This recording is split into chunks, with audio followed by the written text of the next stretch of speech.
વિજયસિંહ ભગવાનમાં એટલો ભાવ રાખે, પરમાત્મા દ્વારિકાધીશમાં એટલી એની પ્રીતિ. એમાં બરાબર એક વખતના સમય માર્ગમાંથી બહુ બધા લોકો દ્વારિકાની જાત્રાએ જતા હતા. વિજયસિંહને થયું મારે જાત્રા કરવી છે, એટલે પોતાના પત્ની ગંગા એમણે પોતાના પત્નીને પૂછ્યું કે બધા લોકો જાત્રાએ જાય છે, તમે કહો તો હું જાઉં? અરે જાવ ને, એમાં શું પૂછવા આવવાનું હતું? દ્વારકા જતા હોય તો જતા આવો તમે. આ વિજયસિંહ એટલે હું તમને કહું કે જેણે પોતાની આવરદાના અંતિમ ક્ષણ સુધી જેણે પરમાત્મામાં મન રાખ્યું એ બોડાણા, કે જે બોડાણાનું ગાડું હાકીને ભગવાન દ્વારિકાથી છેક ડાકોર ગયા હતા. પણ ક્યારે કે જ્યારે અવસ્થા પૂરી થવા આવી, છેક બોડાણા ડાકોરથી ચાલીને દ્વારિકા આવે, દ્વારિકાથી ચાલીને પાછા ડાકોર જાય. પણ જ્યારે ડાકોરથી આવે ને ત્યારે પોતાના હાથે વાવેલા એ તુલસીની માળા બનાવી અને ભગવાન ઠાકોરજી હાટું લઈને આવે. આ કૃષ્ણને તુલસીની માળા બહુ વાલી છે. પરમાત્માની એ તુલસીની માળા ધરે. વિજયસિંહ પોતે જાત્રામાં જાય છે, એટલા ભગવાનના ભાવથી ભજન કીર્તન ગાય કે એની સાથે ચાલનારા લોકો આનંદમાં અને આનંદમાં નાચા કરે, કૂદ્યા કરે. કેમ દ્વારિકા આવે એની ખબર ન પડે. પછી તો ભગવાન દ્વારિકાધીશનું એમને આપણી ભાષામાં કહીએ તો એક આમ લત લાગી ગઈ કે મને કૃષ્ણ દર્શન કરવા છે. અને આ સંસારમાં ટેવ પાડવી હોય ને તો ભગવાનના દર્શનની પાડજો, બાકી બીજી ટેવ પાડીને તો ટેવ તમને પાડી દે. યાદ રાખજો, પહેલા ટેવ આપણને પડે છે અને પછી ટેવ આપણને જ પાડી દે છે. ભગવાનના દર્શન કરવા માટે આવે, ભગવાનને તુલસીની માળાઓ આપે. જ્યારે બોડાણા ડાકોરથી આવી અને અહીંયા આવ્યા દ્વારિકામાં, ભગવાનને ભાત ભાતના હીરા મોતીના હાર જવેરા. આ તુલસીની માળાનું તમને એટલા માટે કહું છું કે બોડાણાએ પહેલી વાર ભગવાનના અંગ ઉપર આટલા બધા હીરા જવેરાતના હાર ઉપર તુલસીની માળા જોઈને ત્યારે એણે નક્કી કર્યું હતું કે દર વર્ષે મારા હાથથી વાવેલા એ તુલસીનું જતન કરી અને એ તુલસીનો ક્યારો લઈને અહીંયા આવવું અને અહીંયા આવી અને એ પાનને તોડી અને એમાંથી એક માળા બનાવીને મારા ઠાકોરજીને અર્પણ કરવી. ભગવાનને માળા અર્પણ કરે, પોતાના હાથે વાવેલા તુલસીઓ. અને તુલસીને હંમેશા એક એક પાન તોડવાનું હોય, ડાળખા નહીં. તુલસીની માળા ઠાકોરજીને પાનની બનાવી દેવાની છે, ડાળખાની નહીં. તુલસીની વાત આવી છે તો જરા તમને સાવધાન કરી દઉં. દેવી ભાગવતમાં લખ્યું છે કે એકાદશીના બીજા દિવસે એટલે કે દ્વાદશીના દિવસે જે તુલસી પત્ર તોડે છે એ તુલસી પત્ર નથી તોડતો, ભગવાન વિષ્ણુનું મસ્તક કાપે છે. બારસના દિવસે તુલસી પત્ર ન તોડશો, પૂનમના દિવસે તુલસી પત્ર ન તોડશો. તુલસી પત્રને તોડતા હોવ ત્યારે પહેલા સૌથી પહેલા માં તુલસીને વંદન કરવા, કારણ એ સતી વૃંદાનો અવતાર છે, સામાન્ય નથી એ. અને જેના ઘરમાં તુલસી હોય એ લોકોએ એક કાર્ય અવશ્ય કરવું કે તુલસીના ક્યારામાં હંમેશા શાલિગ્રામ રાખવા. તુલસીના ક્યારામાં હંમેશા શાલિગ્રામ મૂકવા. શાલિગ્રામ રાખ્યા વગરના તુલસી બહુ વધારે સમય તમારા ઘરમાં નહીં રોકાય, વનમાં જતા રહેશે. માટે શાલિગ્રામ અને તુલસીને ક્યારેય જુદા ન કરશો. તુલસીની માળા બનાવી અને ભગવાનને અર્પણ કરે છે. નિયમ કર્યો કે વર્ષો વર્ષ આવું. ઘરે આવીને વિજયસિંહે તુલસી વાવ્યા અને એ તુલસી મોટા થયા તો એની માળા બનાવવા માટે થઈ ભગવાનને તુલસી અર્પણ કરવા માટે પોતે ચાલીને આવે. અને આમ કરતા કરતા બોડાણાને 90 વર્ષ થયા છે. 90 વર્ષ થયા. હવે તો શરીર ચાલતું, હવે ધીમે ધીમે ચાલવાનું બંધ થઈ જાય છે. બોડાણા ડાકોરથી લઈ અને દ્વારિકા સુધી 70 વર્ષ આવ્યા. કેટલા વર્ષ? 70 વર્ષ સુધી તે દ્વારિકામાં આવ્યા છે. અને જ્યારે 90 વર્ષ થયા, પોતાની અશક્તિનો એક કરાર ભગવાન દ્વારિકાધીશના મંદિરમાં આવીને કીધું કે હે ઠાકોરજી, હવે શરીર નથી ચાલતું, હવે કદાચ અવાય ન અવાય ખબર નથી, ભગવાન દ્વારિકાધીશની સામે ઊભા ઊભા બોડાણા આંખમાંથી આંસુડા પાડીને એટલું કહે છે, ભગવાન આ 70 વર્ષ અહીંયા આવવામાં એટલો આનંદ થતો હતો ને કે તમને મળવાનું હતું, પણ હવે કદાચ આ શરીર નથી ચાલતું તો મનમાં વિચારીએ કે હવે દ્વારિકા નહીં અવાય તો આંખ રડી પડે છે. તમને મળવા નહીં અવાય તો મારી આંખ રડી પડે છે, પણ બસ મારી પ્રાર્થના એટલી છે, હે ઠાકોરજી, કદાચ તારો બોડાણા હવે તારી પાસે ન આવી શકે તો પ્રભુ મારો સમય તમે સાચવી લેજો હો, મારો સમય તમે સાચવજો. સમય મારો સાધ જેવાલા, કરું હું કાલાવાલા, અંત સમય મારો આવશે જ્યારે દેહનું નહીં રહે ભા.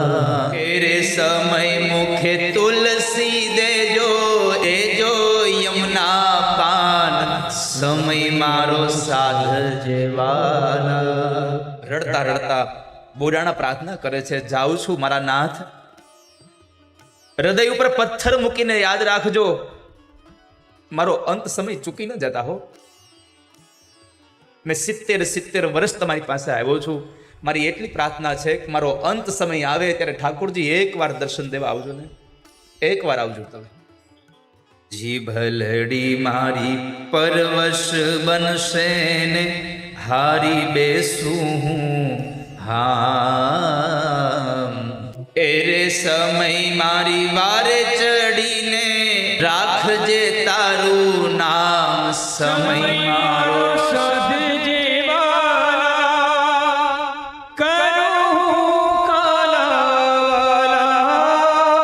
જીભ પરવશ થઈ જાય, મારાથી બોલાતો નહીં હોય, મારી જીભનો લવો નહીં વળતો હોય ને એવા સમયે ભગવાન એટલી કૃપા કરજો કે મારા જીભ ઉપર તમારું નામ રહે.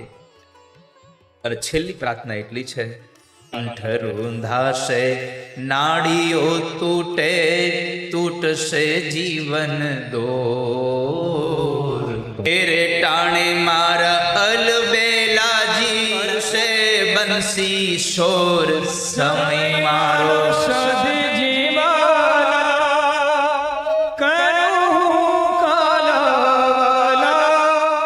મારું કંઠ રૂંધાઈ જશે,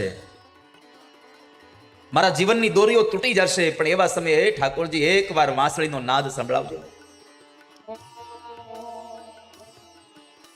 બોડાણા કહે છે, આંખલડી મારી પાવન કરજે, દેજે એક જલાણ.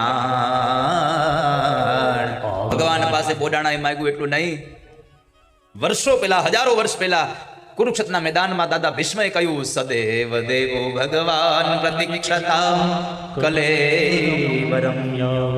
હે ભગવાન, મારી પ્રાર્થના એટલી છે, તમે પ્રતીક્ષા કરો, ક્યાંની? મારા મૃત્યુ આવે એની, મારા મરણને સુધારજો.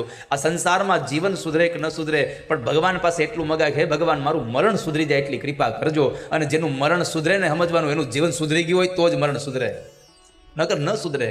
મારી પ્રાર્થના સાંભળજો, અંત સમયે દર્શન આપીને મારી આંખને પાવન કરજો ભગવાન, મારો આ ભવ સુધારજો ભગવાન, મારી અંતિમ વેળા સુધારજો. હવે કદાચ આ બોડાણા નહીં આવે, હવે ભગવાન સાચું કહું, દ્વારિકાના મંદિરમાં ઉભા ઉભા બોડાણા ભગવાનની સામે રોતા રોતા કહે છે, ભગવાન તમને જોતા જોતા આ હૈયું ભરાતું જ નથી. જેટલી વાર જોઈએ એટલી વાર એમ થાય છે કે હજી જોયા કરીએ, હજી જોયા કરીએ. છેલ્લી વાર બોડાણા ભગવાનની સામે બેસી અને ભગવાનની માળા તૈયાર કરે, તુલસીની માળા તૈયાર કરી ભગવાનના પુનિત ચરણોમાં તુલસીની માળાને અર્પણ કરે. ભગવાનના મંદિરનો દરવાજો બંધ થાય છે, ધીમે ધીમે મંદિર બંધ થતું આવે. આમ બે મંદિરના દરવાજાની વચ્ચેની જગ્યામાંથી બોડાણા ભગવાનને જોવે છે, છેલ્લી વાર ભગવાનને જોવે છે. ભગવાનને પ્રણામ કરી, ઠાકોરજીને પ્રાર્થના કરી અને ધ્રુજતા ધ્રુજતા 90 વર્ષની ઉંમરે બોડાણા પોતાના ઉતારે આવે છે. પોતાના ઉતારે આવી અને જ્યારે સુતા છે, બોડાણાને દ્વારિકા છોડીને જવું ગમતું નથી, ઊંઘ નથી આવતી બોડાણાને, બસ પ્રભુની મૂર્તિ દેખાયા કરે છે.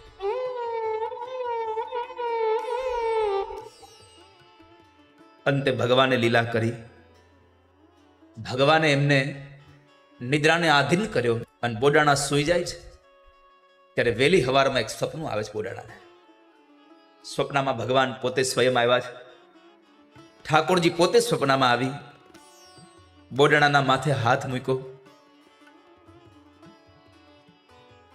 ભગવાન બાજુમાં બેસી ગયા છો. બોડાણાના માથા પર હાથ મૂકી અને બોડાણાને કીધું છે, બોડાણા એકવાર આવજો, હજી એકવાર આવજો બોડાણા. પણ હવે જ્યારે આવો ને ત્યારે એકલા ન આવશો, ત્યારે સાથે એક બળદ ગાડું લેતા આવજો. આ સામાન્ય સ્વપ્ન નહોતું, એક ગાડું લઈને આવજો.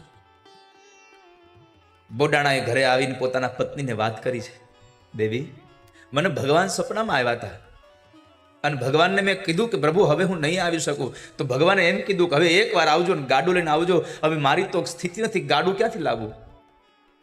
બોડાણાએ આજુબાજુમાંથી પડોશમાંથી કોઈના બળદ માગ્યા, કોઈનું ગાડું માગ્યું અને માગ્યા બળદે બોડાણા એક વખત ફરી વાર ભગવાનને મળવા માટે આવે છે. તુલસીનો ક્યારો લઈ અને પ્રભુના ચરણારવિંદમાં તુલસીની માળા અર્પણ કરવા માટે બોડાણા આવે. ભક્તોએ, કવિઓએ, સંતોએ લખ્યું છે કે બોડાણા જ્યારે માગ્યું બળદગાડું લઈને આવે છે ને ત્યારે આવ્યો ત્યારે બળદગાડું બોડાણાએ હાંક્યું હતું, પણ ગયા ત્યારે મારા ઠાકોરજી કૃષ્ણએ ગાડું હકાવીને દ્વારિકા ગયા છે. અંદર સુવાડી દીધા બોડાણાને. આ કથા મારે એટલા માટે તમને કહેવી હતી. આ સંસારમાં એક તો એવો વ્યક્તિ બતાવો જેની પ્રાર્થના મારા કૃષ્ણે સાંભળી ન હોય. એક તો એવો બતાવો જેની ભગવાને પ્રાર્થનાને સમજ્યા ન હોય. જો કૃષ્ણ દ્વારિકાથી છેક ડાકોર જવા તૈયાર થતા હોય તો એ દ્વારિકાવાળો કૃષ્ણ ત્યાં બેઠો બેઠો તમારી ઈચ્છાઓ સંપન્ન કરે. એના માટે તમારો ભાવ હોવો જોઈએ. સંસારના કામને છોડી દો થોડી વાર. આપણા સગા ભાઈની ઘરે દીકરાના લગ્ન હોય અને આમંત્રણ પત્રિકા આવે તો જવાય, પણ દુશ્મનની ઘરે ભગવાનની કથા હોય ને આમંત્રણ પત્રિકા ન આવે ને તોય જઈને છેલ્લે બેસી જવું. ભગવાનની કથા માટે વ્યુ જાવ, ભલે દુશ્મનની ઘરે કથા હોય. આવો સમય ન બગાડશો. આવો સમય પાછો ક્યારે આવશે નક્કી નહીં. ભગવાનની કથા ક્યારે મળશે નક્કી નહીં. અને આ ભગવાનની કથાથી આપણે ક્યારે મળશું એ નક્કી છે. આ સમય બગાડતા નહીં. અને જેણે સમય બગાડ્યો એનું જીવન બગડ્યું. આ સમય ગયો તો જીવન ગયું. આડોશી પાડોશીને બધાઈને લઈને કથામાં જવું, સત્સંગ કરવા બધાઈને જવું. એવું ન હોય કે આપણે સત્સંગમાં ન જવાનું હોય. બધાને સત્સંગમાં જવાય. ગામડાના એક અભણ બેન હતા ને, તો એ બરાબર કથામાં જતા હતા. તે બાજુમાં એક બેન ભણેલા ગણેલા રહેતા હતા, એ કામ કરતા હતા. એને કીધું કે હાલો કથામાં. તે ઓલા બેન જરા ભણેલા હતા, એને કીધું ના હું બીજી છું. એને ઇંગ્લિશમાં કીધું હું બીજી છું. આ ગામડાના બેન સમજ્યા આવડું એ કે હું તમારા ભાઈને ત્રીજી છું, પણ કથામાં તો જવાય. એ કે રામના કામ માટે થઈ અને નીકળી જાઓ, રામની કથા માટે નીકળી જાઓ. અને જ્યારે જ્યારે આ સંસારમાં કોઈ પણ પરિસ્થિતિ આવે ત્યારે ભગવાનના નામની વીટી મોઢામાં મૂકી દો. પ્રભુ મુદ્રિકા મેલી મુખ માહી જલ્દી લાંધી ગયે અચરજ નાહી. જલ્દી લાંધી ગયે અચરજ નાહી. આ સંસારમાં હે જીવ તું પ્રભુના દર્શન માટે આવ્યો જા. હે જીવ તું પ્રભુની પ્રાર્થના કરવા આવ્યો જા. ઈશ્વરની પ્રાર્થના કરતો.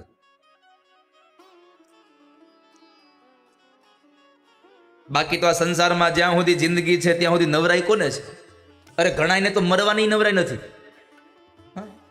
હા ગુરુજી હું કે અરે ભાઈ મરવાની નવરાઈ નથી. એ આવશે એટલે નવરો થઈ જવાનો છો.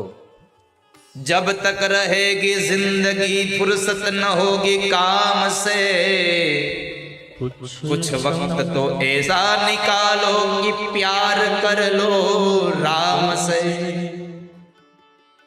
જિંદગી છે ત્યાં સુધી તને નવરાઈ નહીં મળે. નાનો હશે ત્યારે ભણવામાં જાહે, મોટો થશે ત્યારે વળી પાછો પરણીને પત્નીને આમથી તેમ ફેરવવામાં જાહે, પછી ઘર હકાવવા માટે થઈ અને પૈસા કમાવામાં, પછી છોકરાઓને ભણાવવામાં, એ છોકરો મોટો થાય તો એના લગ્ન કરવામાં તારો સમય જાહે. એ લગ્ન કરી લે તો વળી પાછો છોકરાને થોડીક મદદ કરવા હાટું કામ ધંધો કરીશ. આમ કરતો કરતો છેલ્લે મરી જઈશ પણ નવરું નહીં થતું. એટલે કહું છું, જબ તક રહેગી જિંદગી ફુરસત ન હોગી કામ સે, કુછ વક્ત તો એસા નિકાલો કે પ્યાર કર લો શામ સે. કંઈક તો એવો સમય નિકાળો કે પ્યાર કરવાનું મન થઈ જાય. પણ અત્યારે લોકો જેટલું માણસોને પ્રેમ નથી કરતા એટલું કૂતરાને પ્રેમ કરે છે.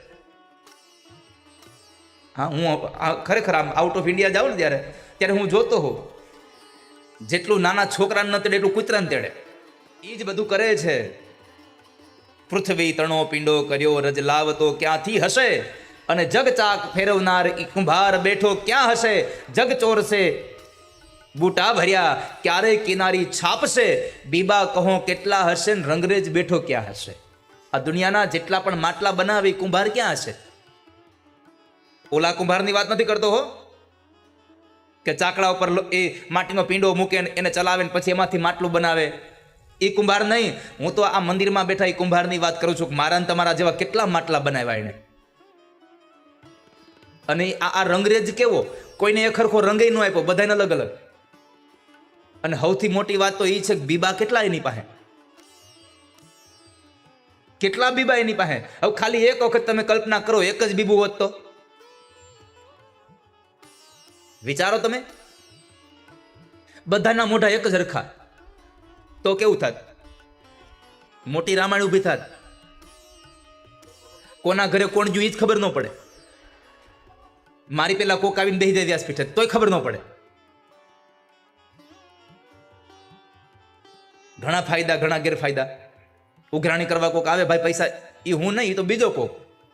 એમાંય બરાબર ઓફિસે ગયા હોય ને ઓફિસમાંથી વહેલા નીકળી અને બાળપણના મિત્રતા મળી જાય કોઈ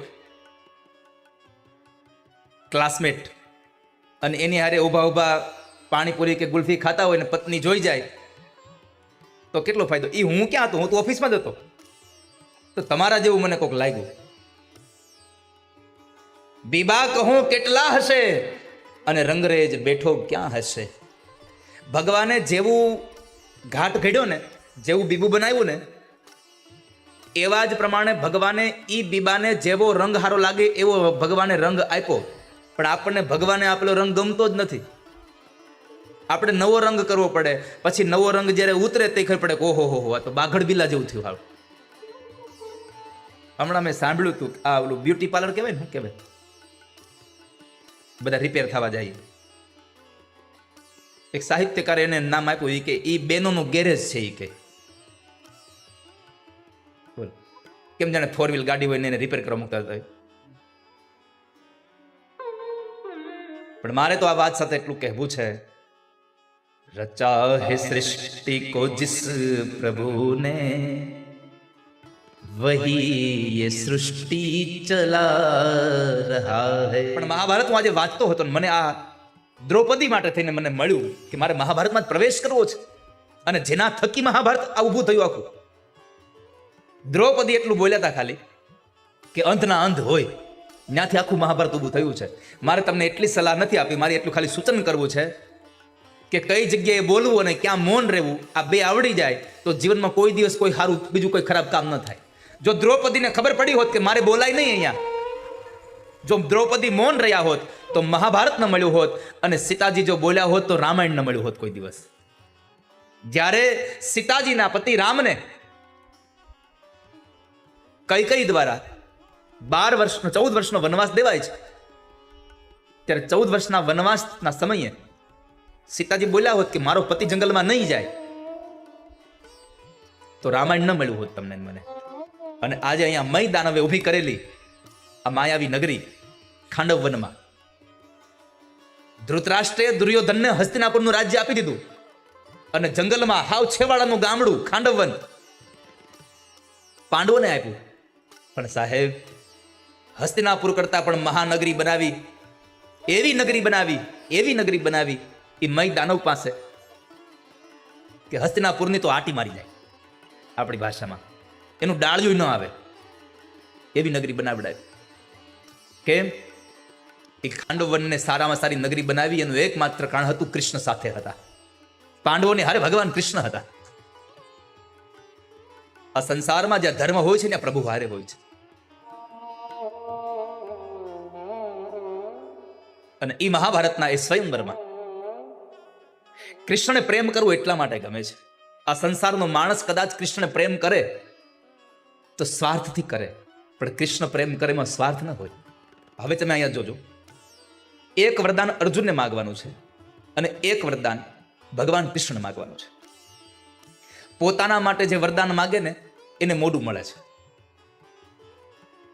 અર્જુનનો માગવાનો વારો ઇન્દ્ર પાસે આવ્યો એટલે ઇન્દ્રએ કહ્યું કે માગો. એટલે અર્જુને પેલું વેલું માગ્યું કે મને શસ્ત્ર બળ મળે, મને શસ્ત્ર બળ મળે, મને સારા શસ્ત્રો આપો. એટલે ઇન્દ્રએ કહ્યું કે શસ્ત્ર આપો પણ એક શરતે. શું? તમે તપ કરો, ભગવાન શંકરને પ્રસન્ન કરો, શંકર તમને શસ્ત્ર આપશે. મહાભારતમાં છે. અર્જુન પાસે જે પાશુપાત હતું એ ભગવાન શંકરે આપ્યું છે અને એ શંકરને પ્રસન્ન કરો. હવે ઇન્દ્ર પાસે માંગ્યું તો ઇન્દ્રએ તપ કરવાનું કીધું, તપથી શંકર પ્રસન્ન થાય પછી શસ્ત્ર મળે. પોતાના માટે જે માગે એને મોઢું મળે છે. પણ જ્યારે ભગવાન કૃષ્ણને કીધું કે હવે તમે માગી લો, ત્યારે કૃષ્ણે શું માગ્યું? પ્રીતિમ પાર્થેન શાશ્વતીમ. ભગવાન કૃષ્ણએ માગ્યું પાર્થ સાથે મને શાશ્વત પ્રીતિ આપો. પાર્થ ભલે નાશવંત છે, અર્જુન ભલે ગમે ત્યારે જતો રહેવાનો છે, પણ અર્જુન સાથેની પ્રીત મને શાશ્વત આપી દો. કૃષ્ણએ પ્રીત માગી છે. પણ અહીંયા મારે તમને એટલું કહેવું છે કે અહીંયા પાર્થ એટલે કે પૃથાસુત છે. પૃથા એટલે માત્ર કુંતા જ નહીં, આ પૃથ્વીને પણ પૃથા કહી છે. આ પૃથ્વીને પણ પૃથા કહી છે. અને આ પૃથ્વીના જેટલા પણ જીવ છે એ પૃથ્વીના સંતાનો છે. એટલે ભગવાને કહ્યું કે આ પૃથ્વીના જેટલા જીવ છે એ બધા હારે મને શાશ્વત પ્રીતિ આપો. કૃષ્ણ બધા જીવને પ્રેમ કરે છે, માત્ર અર્જુનને નહીં, બધાને. પ્રીતિમ પાર્થેન શાશ્વતીમ, મને બધા સાથે પ્રીત આપો. પણ અહીંયા સ્વયંવરમાં જ્યારે દ્રૌપદીથી પ્રવેશ કરે છે, જેનાથી આખું આ મહાભારત પ્રવેશ કરાયું છે. કેવો પ્રવેશ કરાયો? તો કહે છે વીર કાશ્યમ ઉપાદાય કાંચનમ સમલં કૃતમ અવતીર્ણા તતો રંગમ દ્રૌપદી ભરતર્ષભ.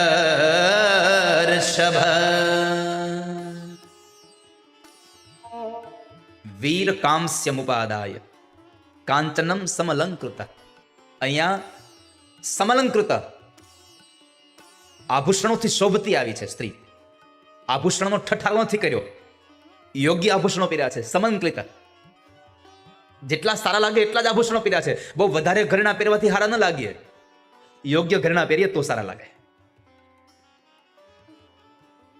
અને એ જ્યારે મારે તમને કૃષ્ણની નજરની વાત કરવી છે. જ્યારે દ્રૌપદી આમ પ્રવેશ કરે છે સ્વયંવરમાં, આખું શરીર જાણે કાંચન જેવું. તામ દ્રૌપદીમ પ્રેક્ષ તદાસ્મ સર્વે કંદર્પ બાણા વિહતા બભૂવ. પોતાની આંખના કામથી બાણ મારતી મારતી જ્યારે દ્રૌપદી આવે છે અને જ્યારે પ્રવેશ કરે છે. હવે તમે મને એટલું કહો કે તમે જ્યારે કોઈ એવા સ્વયંવરમાં બેઠા હોય અને જેનો સ્વયંવર હોય એ સ્ત્રી આવે ત્યારે આપણી નજર ક્યાં હોય? સામાન્ય રીતે તમે પરિવારના 7-8-10 વ્યક્તિઓ એક કન્યા જોવા ગયા હો અને એ કન્યા હાથમાં ટ્રેમાં ધ્રુજતી કપ લઈને આવે,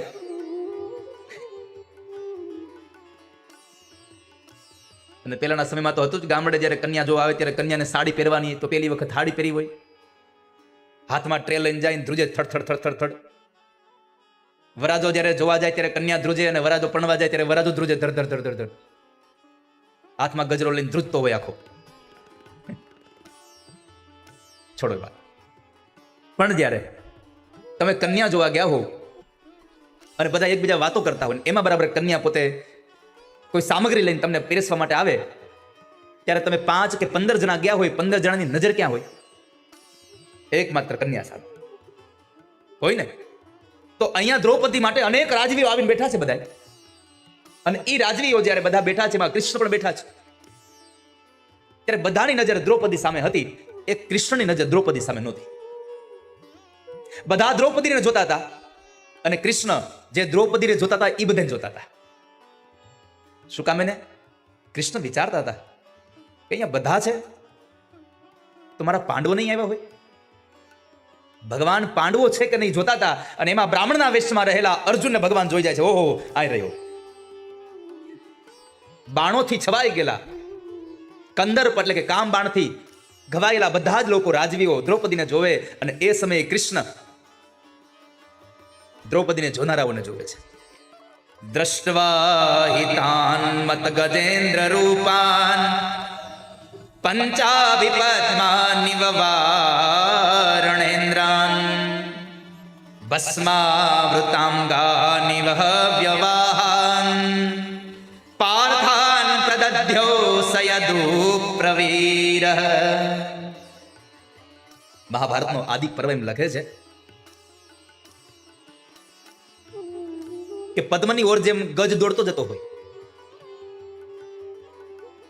એમ દ્રૌપદી આવે છે, એને બધા જોઈ રહ્યા છે. અને એમાં બરાબર જેમ ઓલી રાખ દ્વારા અગ્નિ ઢંકાયેલો હોય, યજ્ઞકુંડમાં અગ્નિ પ્રજ્વલિત ન હોય ને પછી એમાં અંદરથી અંગારાવો હોય જ, પણ ઈ અંગારાઓ પર રાખ પડી હોય એટલે કોઈને દેખાતો ન હોય, પણ ઈ અંગારાઓ જે રાખની અંદર છે એ અંગારાઓ પણ કોઈને દેખાતા હોય. એમ વસ્ત્ર પરિધાનમાં બેઠેલો અર્જુન બ્રાહ્મણના વેશમાં એને ભગવાન ઓળખી લે છે. કૃષ્ણ પામી ગયા, ઓહો આ તો પાંડવો છે. બધાની નજર દ્રૌપદી ઉપર, કૃષ્ણની નજર દ્રૌપદીને જોનારાઓની ઉપર હતી. બસ આ મારે તમને કેવું છે, કૃષ્ણ આખો અલગ વ્યક્તિત્વ છે. આપણે બધા દ્રૌપદીને જોવા માટે બેઠા અને કૃષ્ણ આપણને જોવા માટે બેઠા છે કે કોણ પાંડવ છે આમાંથી. જુઓ, આમ જોવા જાવ ને તો નર્મદા નદી છે એ ભગવાન મહાદેવથી જોડાયેલી છે. યમુના નદી છે તો એ ભગવાન કૃષ્ણથી જોડાયેલી છે. પણ ગંગા એક એવી છે, બ્રહ્મા, વિષ્ણુ અને મહેશ આ ત્રણેયથી જોડાયેલી છે. એકથી નહીં, ત્રણેયથી જોડાયેલી છે. તો આપણને થાય કે આ ત્રણેયથી જોડાયેલી છે કેવી રીતે? પેલું, બ્રહ્માના કમંડળમાંથી નીકળી. બ્રહ્માના કમંડળમાંથી જે જળ નીકળ્યું એમણે ભગવાન વિષ્ણુના ચરણનો અંગૂઠો ધોયો, એટલે વિષ્ણુના ચરણથી જોડાયેલી છે. અને એ ગંગા જ્યારે ભગવાનના ચરણારવિંદમાંથી નીકળે છે અને એનો પ્રવાહ જ્યારે આ ધરતી પર આવે છે અને આ ધરતીને ફાડીને પાતાળમાં ન વહી જાય, એટલે એ ગંગાને ભગવાન શિવે પોતાની જટામાં રાખી છે. તો બ્રહ્મા, વિષ્ણુ ને મહેશ આ ત્રણ દેવોથી જોડાયેલી એ પતિત પાવની ગંગા. એટલે કહ્યું કે ગંગામાં કોઈ સ્નાન કરવા જાય, ગંગાનું કોઈ પાન કરે અને ગંગાને ખાલી પ્રણામ કરે, વંદન કરે, દર્શન કરે તો એ માણસ પવિત્ર બની જાય છે, પાવન બની જાય છે. એક વાત તો એવી પણ છે કે ગંગાજીમાં જે સ્નાન કરવા જાય ને એ બધા બ્રહ્મા, વિષ્ણુ અને મહેશ બનીને આવે છે. ત્રણ દેવતાઓના રૂપ થકી આવે. એટલે તમે જુઓ, આપણા વડવાઓ પહેલા હરિદ્વાર જતા, યાત્રામાં જતા એટલે એના સ્વાગત થતા. આપણે ફરવા જાય છે એટલે સ્વાગત નથી થતા. પેલા આપણા વડીલો જયારે યાત્રા કરવા જતા અને યાત્રા કરીને આવતા ને તો આખું ગામ એના હામૈયા કરતા કે અમારા બાપુજી, અમારા દાદીમાં યાત્રા કરીને આવ્યા. ઢોલ નગારા વગાડતા વગાડતા, અબીલ ગુલાલ ઉડાડતા ઉડાડતા હાર પહેરાવીને લઈ આવે અને પછી ગામમાં આવીને પાછા લોટી ઉત્સવ કરે. યમુનાની યાત્રા કરીને આવ્યા, ગોકુળ વૃંદાવન જઈને આવ્યા, હરિદ્વાર જઈને આવ્યા. પણ પેલાના વડીલો યાત્રાએ જતા એટલે એના સન્માન થતા, એના સ્વાગત સામૈયા થતા. હવે આજ તો કઈ જાય ને કઈ હવે ખબર નથી પડતી કોઈ. અને અત્યારે આપણે યાત્રામાં જતા જ નથી, આપણે તો ફરવા જઈએ છીએ. યાત્રા તો એને કહેવાય કે જ્યાં જઈ અને તમે કોઈ પણ પ્રકારની સગવડતા ન માગો, જેવું મળે એવું સ્વીકાર કરીને પણ દુઃખનો અનુભવ કરીને પણ તમે પ્રભુની તમે પ્રાર્થના કરો, એને યાત્રા કહેવાય. આપણે તો 5 સ્ટાર હોટલ ન હોય તો જવું જ નથી, એને યાત્રા ન કહેવાય. શાસ્ત્રોમાં લખ્યું છે કે તમને યાત્રામાં જો જરાય પણ મુશ્કેલી ન પડે તો સમજવું તમારી યાત્રા વ્યર્થ ગઈ છે. યાત્રામાં મુશ્કેલીઓનો સામનો કરવાનો, ભૂખ લાગે તો પણ ભોજન ન કરવું,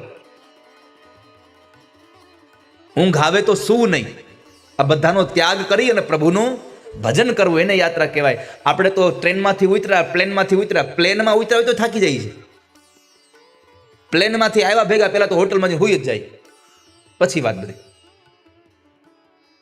એટલા માટે મારી આજ પહેલા દિવસે આપ સૌને પ્રાર્થના છે કે ગમે ત્યાં તીર્થમાં તમે જાઓ ભગવાનના દર્શન માટે, તો બસ રહેવા માટે એક ઓરડો મળી જાય, પછી એમાં સગવડતાઓ વીવીઆઈપી માગવી નહીં. અને વીવીઆઈપી સગવડતાઓ જો તમારે હરિદ્વાર, દ્વારકા, વૃંદાવન આમાં જોતી હોય ને તો એના કરતા ગોવા વયું જવું. તમારે ફરવું જ છે તો ન્યા ફરો ને. અહીંયા તો તમારું ફરવાનું બંધ કરાવે એવી જગ્યા છે વાલા ભક્તો. દ્વારિકા તમારું ફરવાનું બંધ કરાવી દે. ફરવાનું એટલે આમ હાલવાનું નહીં, 84 લાખ યોનીના ફેરામાં ફરવાનું બંધ કરાવી દે એવી નગરીમાં તમે બેઠા છો વાલા ભક્તો. તો જે માણસ ગંગાજીમાં સ્નાન કરે એ બ્રહ્મા, વિષ્ણુ અને મહેશ બને. હવે તમે મને પૂછશો કે આવું કેમ થઈ જાય બ્રહ્મા, વિષ્ણુ, મહેશ? એક જ કારણ છે. ગંગાજીમાં તમે સ્નાન કરવા જાઓ એટલે સૌથી પહેલું તમારું સ્વરૂપ બને વિષ્ણુનું. કેમ? તો કે ગંગાજીમાં તમે જેવા સ્નાન કરવા જાઓ પહેલા માથું પલાળ્યું, પહેલા હું પલાળો? સીધો પગ મૂકો તો ગંગાજીનું વેણ તમારા પગમાંથી આમ નીકળતું એવું જાય એટલે સૌથી પહેલા તમે ભગવાન વિષ્ણુ પણ બની ગયા. કેમ કે વિષ્ણુના પગમાંથી ગંગાજી નીકળ્યા છે. પછી તમે ડૂબકી મારો એટલે તમારા માથા ઉપરથી ગંગા જાય, એટલે માથા ઉપરથી જ્યારે ગંગા વહે ત્યારે તમે શિવ સ્વરૂપ બનો છો, અને ઘરે આવો ત્યારે ઓલા ડબલામાં લઈને આવો છો ગંગાજી, એટલે એ ઓલા બધા કેન છે એ તમારું કમંડળ થઈ ગયું, એટલે તમે બ્રહ્મા બની ગયા. તમે અહીંયાથી ઘરે જશો ને ત્યારે તમને બ્રહ્મા, વિષ્ણુ અને મહેશ આ 3 રૂપમાં તમને અહીંયાથી ઘરે મોકલવા છે અમારે. એટલા માટે આ ભગવાનની કથા સાંભળવા બેઠા છો. અને ભગવાન બન્યા પછી એક વાત યાદ રાખવી, ભગવાન કોઈ દી કોઈનું ખરાબ કરતા, ભગવાન ક્યારેય કોઈનું ખરાબ વિચારતા નથી. એ તો શિયાળો, ઉનાળો, ચોમાસું બધી ઋતુમાં બધાનું સારું જ કરવા માંગે છે. અને એ ત્રિવિધ પાવની ગંગા આપણને આજે મુક્ત કરવા માટે આવી છે. તો આ કથામાં મારે તમને 2 વસ્તુ આપવી છે. જે લોકોને અહીંયા કથા સાંભળે એને તૃપ્તિ મળે, પણ કથા સાંભળતા ધ્યાન ન રાખ્યું હોય ને કદાચ તૃપ્તિ અધૂરી રહી જાય. હા, કારણ કે અત્યારે કથામાં બેસીને પણ બહાર લઈ જવા વાળું એક જ મોટું સાધન છે, મોબાઈલ. કાંઈ ન હોય તો કાઢે. અરે આપણા મોબાઈલમાં રિંગ ન આવે, બાજુવાળાને ત્યાં ટોન વગડે, ખાલી એલર્ટ આવે, ત્યાં જોઈ કોનો મેસેજ આવ્યો. હવે તારા મોબાઈલમાં જો ને ભાઈ. અરે બીજાનું ધ્યાન ક્યાં રાખવાની જરૂર છે?